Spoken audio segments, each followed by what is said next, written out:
So another weekend of qualifiers, another weekend of changes, and we started with the Boston Breach. Of course, they changed Vivid for Cramp. I'm not really familiar with Cramp as a player, but they thought it was a good change, so they changed them. And their first series was against London, which was a 3-1 in the favor of Boston Breach. Cramp had a .96 in this series, which is not too crazy, but 9k damage and second most hill time behind Nero. Beans had a .91, Nero had a 1.7, Wake had a 1.41, so my man's was frying. London won the first respawn, but then Boston swept the rest. I don't really know what to say about this change yet because, you know, it's obviously against London, a not so good team, but we're gonna have to see more on Cramp. But I honestly don't know why they changed Vivid, because I mean, I thought he was not bad player and they had just got top 4 placing, but they felt like Cramp would take them farther, so they changed them, and hopefully they perform either the same or better than they did with Vivid. And the next series we have is the Mutineers versus Surge. Havoc stepped back and Vico came in for him.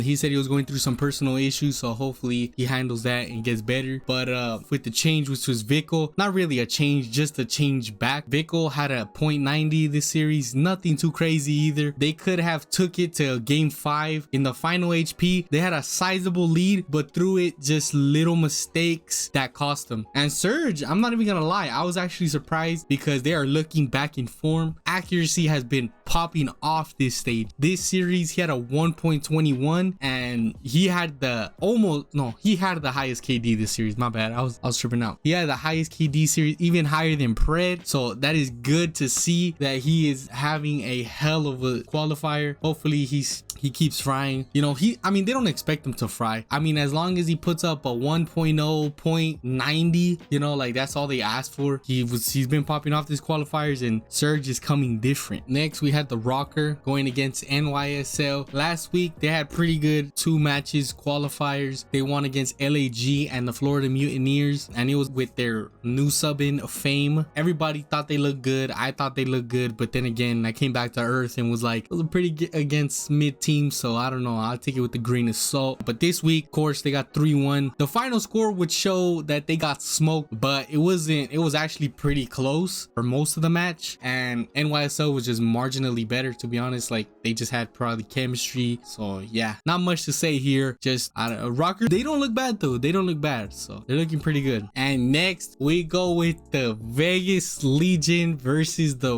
Royal Ravens. This was the biggest upset of the weekend.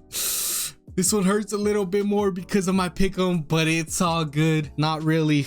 I could have went undefeated this one. I honestly had Legion going 3-1, I believe, but then Royal Ravens, of course, flipped the script and 3-1 them instead. I am pretty mad, but I'm just gonna carry on. I personally couldn't watch the match, but just based off the stats, everyone got smoked on Legion besides Standy. Standy had a 1.3. This was London's first win of the split, and we are a couple matches in. Some bright side to look up to. You know, can they build off of this? I don't really know. I was actually surprised looking at the stats because Asim was negative this series. Scraps popped off, Nasty popped off, Yuli did pretty good, 1.05. Looking at hill time, nothing too crazy. I mean, like I said, I didn't get to watch it, but based off the stats, Royal Ravens just fried. So that was the biggest upset. They sold my pick'em. Not all good, but whatever. And Legion played again on Sunday versus LAG, and it was a 3-2, but honestly the scores were damn. Search and Destroy 6-0, and then another 6-1 by Legion. Their S&D is dominant, mostly because Tej is popping off in Search. He is their best player in Search, and him and Clay, they just work the picks. They look good. And last, Optic, of course, coming into this weekend, people have been saying they've been frying in qualifiers, and you know, with Optic, they're pretty up and down. You know, they could have some good matches, some bad matches, but they came out swinging. They 3-1 the Subliners and 3-1 the LA Thieves. Thieves were pretty hot until this happened. They got 3-1.